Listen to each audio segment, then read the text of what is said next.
తన తాత నందమూరి తారక రామారావు ఆశీస్సులు ఉన్నంతకాలం తనని ఎవరూ ఆపలేరని అగ్ర కథానాయకుడు ఎన్టీఆర్ అన్నారు. హృతిక్ రోషన్తో కలిసి ఆయన నటించిన action thriller war 2 pre release వేడుకలో ఎన్టీఆర్ మాట్లాడారు. నువ్వు ఈ సినిమా చేయాలి, మీ అభిమానులు గర్వపడేలా ఈ మూవీ తీస్తా అని చెప్పిన ఆదిత్య చోప్రా గారికి నా ధన్యవాదాలు.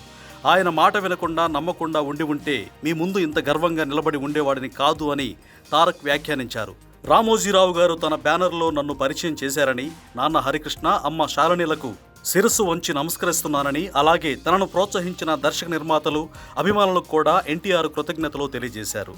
హైదరాబాద్లో జరిగిన ఈ కార్యక్రమంలో హృతిక్ రోషన్, దర్శకుడు అయాన్ ముఖర్జీ, త్రివిక్రమ్ శ్రీనివాస్, దిల్ రాజు తదితరులు పాల్గొన్నారు.